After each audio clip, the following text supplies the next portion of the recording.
From the ashes of the American Civil War sprung an economic powerhouse.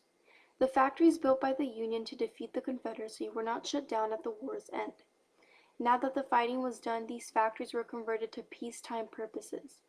Although industry had existed prior to the war, agriculture had represented the most significant portion of the American economy. After the war, beginning with the railroads, small businesses grew larger and larger. By the century's end, the nation's economy was dominated by a few, very powerful individuals. In 1850, most Americans worked for themselves. By 1900s, most Americans worked for an employer. The Grangers. An organization of farmers in the late 1860s was designed by Oliver Kelly to make Western farmers feel less isolated or out of touch with one another, and more like a community to get them to work together to solve some of the common problems they were having and the difficulties of farming in the West. Collectively, the Grangers felt the most pressing issue was the railroads. The Grangers felt they were being oppressed by the power of the big railroad companies. Since there was no regulation of big businesses, these farmers had no choice but to give in to the control of the railroad companies, transporting their crops because the farmers were dependent on outside markets to sell their crops to in order to make a profit. The major railroad companies took advantage of the farmers by overcharging the cost of the transportation of crops, especially the shorter distance transportation fees, because those were more common than long distance, so the railroad tycoons could make more money off of less. The railroad companies also used rebates and free passes to make the cost of shipping for the farmers greater. Eventually, the Grangers revolted against the railroad companies who were taking advantage of them, leading to government regulation of the railroad monopolies. In 1869 to 1875, laws were enacted to establish public regulation of railroad rates and operating practices. Munn v. Illinois was a Supreme Court case in 1877 that declared individual states could regulate railroads within their borders, which helped farmers because it set a regulated transportation costs, and railroad companies could charge farmers. The railroad companies, like Munn and Scott Warehouse firm, started lawsuits against these laws, claiming it was in violation of the 14th Amendment and a violation of the Constitution to regulate interstate commerce. The lawsuits were acquitted because the warehouses and transportation were for public use and therefore needed public regulation. However, in 1886, in the Wabash case, the Munn v. Illinois decision was overturned, leaving the federal government to regulate interstate trade and declaring it unconstitutional for states to do so. In 1887, Congress passed the Interstate Commerce Act, which railroad companies found more reasonable than the previous state laws. The Interstate Commerce Act regulated that shipping rates must be reasonable and must be published. Secret rates were now illegal, as well as price discrimination in small markets. The Interstate Commerce Act was enforced by the Interstate Commerce Commission and several government acts, such as the Mann Act, the Elkins Act, and the Hepburn Act, which all helped ensure the Interstate Commerce Act was being upheld properly. The wage workers also felt unprotected from the demands of the companies they worked for, like the Grangers. As a way to protect themselves, the workers formed unions in order to have a little more of a say for their work for the companies, as well as gain more job security. Unions did this in many different ways, one of which was collective bargaining, the process of negotiation between representatives of workers and employers to establish the conditions of employment. This may cover not only wages, but hiring practices, layoffs, promotions, job functions, working conditions, and hours, workers' discipline and termination, and benefit programs as well. Unions were typically based on race, gender, and skills, like the American Federation of Labor and the International Ladies Garment Workers Union.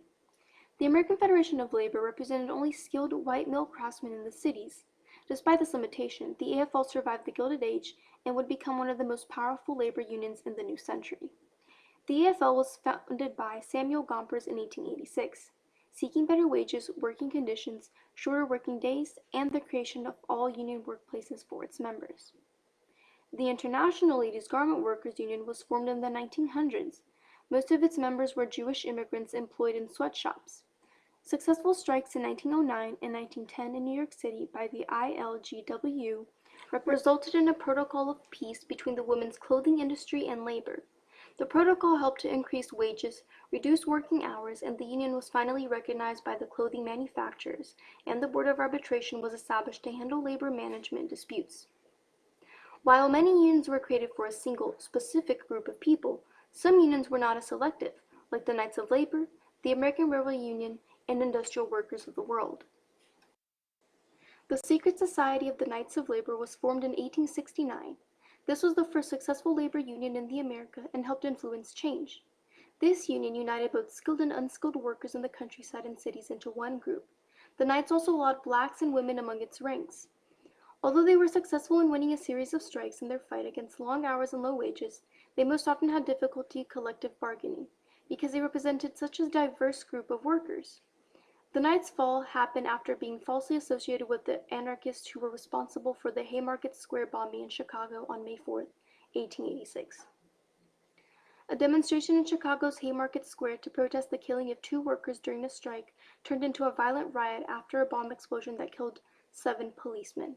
Although the bomb thrower was never found, the incident was blamed on labor radicalism of the Knights and resulted in the public condemnation and demise of the Knights' labor. The American Railway Union was founded by Eugene Debs. It was an organization for unskilled railroad workers, many of which worked for the Pullman Railroad Company. However, the Pullman Company refused to recognize the ARU for negotiations. The union called for a boycott of all Pullman cars affecting rail lines west of Detroit, eventually leading to the federal government's involvement to stop the strike. The Industrial Workers of the World, whose members were commonly termed Wobblies, is an international labor union that was founded in 1905 in Chicago, Illinois. The union combines general unionism with industrial unionism, as it is a general union whose members are further organized within the industry of their employment. The philosophy and tactics of IWW are described as revolutionary industrial unionism, with ties to both socialist and anarchist labor movements. Big businesses did not like unions forming because their common demands of higher wages, reduced hours, and more safety requirements made it harder for the company to make a larger profit. In order to stop unions, businesses used many tactics against them. Yellow dog contracts were contracts between an employer and worker in which the worker agrees not to join a union throughout the course of his employment. These generally allowed employers to take legal action against those that organize unions that try to encourage the worker to join. The Norris LaGuardia Act made these contracts no longer enforceable in federal courts. Scabs or strikebreakers were individuals who were hired to work during strikes, typically in place of those who were on strike for lower wages. They were hired in hopes of ending a strike, as they were taking the striker's job or slowing it down to where an employer does not have to worry about the strike. Blacklisting was another way businesses were able to control unions a bit. Blacklists were publicized lists of people who were in unions for employers to see, so they knew not to hire them.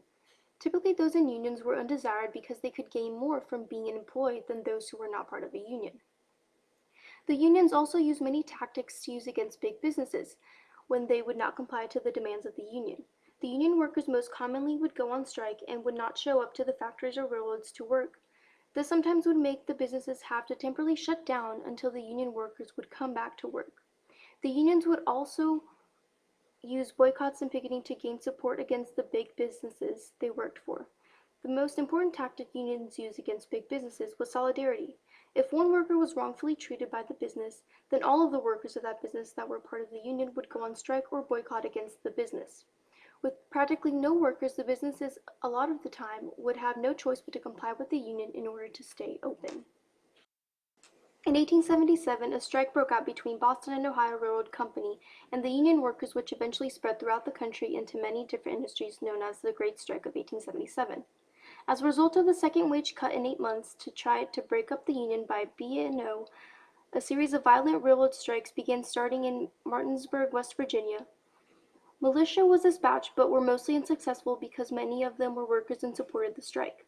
Federal troops were then called, and in 4 days the trains were running again. The strikes then broke out at different B&O stations across the country. Workers in Pittsburgh refused to work on a double-header train because it required less workers. They locked the trains up in buildings and burned them to the ground. The National Guard came to stop the strike and ended with violence and 20 workers and guards dead.